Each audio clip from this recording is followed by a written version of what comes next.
Buying a dumb phone like the latest light phone isn't the best way to be more intentional with your time. Yes, completely removing access to these social media apps that take up a majority of your time is a good way to do it. Another is making those experiences less appealing while highlighting others. Why not have a device that intentionally highlights your music experience, but still feels like a regular smartphone? The JM21 is a stripped-down smartphone with a headphone jack and Bluetooth, just like the old iPod Touch, except that it's Android. At $180, far cheaper than the latest light phone, is this modern iPod Touch worth your time? The Fiio JM21 is made of plastic, but it comes with a protective case. Both the texture of the case and body feel like cheap plastics, but there's a little bit of heft that gives that well-built feel. There is even a charm or lanyard loop on the bottom corner, familiar to older men like me. This adds to the nostalgic feeling of simpler times when the internet wasn't easily available. Do people even remember phone charms at this point? I had a Flareon charm once. With or without the case, the buttons on the side are tactile and easy to find. There's no need for a tool to insert the microSD card. It was a little difficult to push in, but it's a once and done situation. There are 3 buttons on both sides. The left has the lock button and a volume rocker. On the right, there are the next track, play pause, and previous track buttons. It took me a couple of days to get used to them. Once I did, I realized that the small size meant that I could reach every button without shifting the position of my hand. A feature I wish were on most smartphones these days. Like, look at that. That is huge. While I like the tactility of the buttons, it's a little too easy to press. Once in a while, it would pause or skip tracks while in my pocket. This may not have been a problem if it were recessed, and I found that the accidental inputs happen more often with the case on. Having used the JM21 for a few weeks now, I like the way it has impacted my life. Despite installing some of the usual social media apps, YouTube and Instagram, to get them off of my phone that does have constant internet access, even at times that I'm just at home, I've been using social media much less and focusing more on listening to music. While the screen resolution and brightness are acceptable at this size, it's small enough that it isn't the best when watching a bunch of content.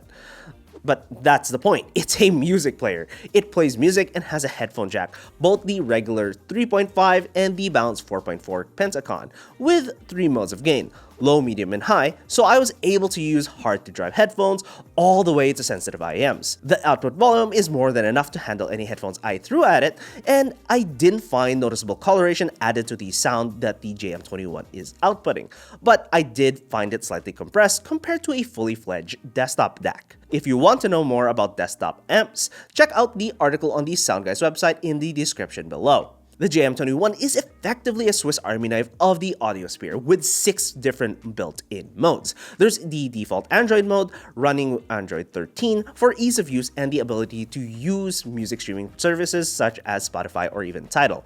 There's the pure music mode, effectively the Fiio music player pinned to the screen, and the USB DAC mode is for connecting to another device. In Bluetooth receiver mode, you can connect wired headphones wirelessly through a Bluetooth connection. Finally, for the audio enthusiasts, Roon Ready mode to connect to the Roon service. Effectively everything you would need in a single audio device, other than a microphone. That's the only thing it's kind of missing. Going into the software to customize your experience, the Fiio Equalizer app is not the most intuitive to use. When first opening the app, there weren't any instructions with seemingly no way to add a custom EQ. Trying to slide any of those options has the app notify you that it's not a custom EQ. To create a custom EQ, I had to press the retro button. How was I supposed to know?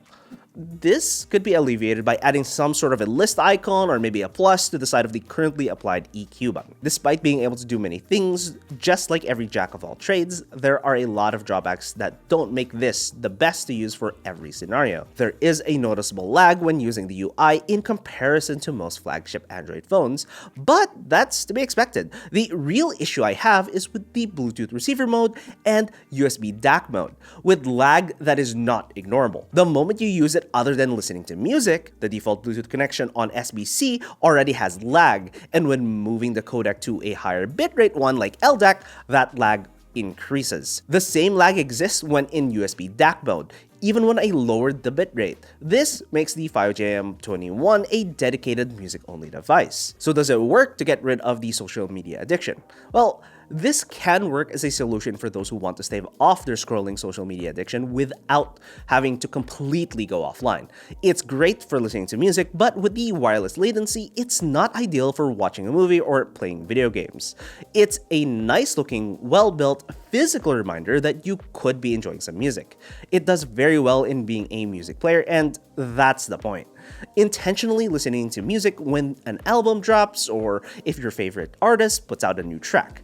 Just like the technology of old, such as handheld cassette players and MP3 players, it's all about listening to music. That said, for $179, it's a better deal than the current dumb phones or a vintage iPod at this point. You could also just buy brand new wireless headphones. That may be a better upgrade path, but if you're unsure, check out this video. What you're using right now is probably just fine unless it's broken in some way though.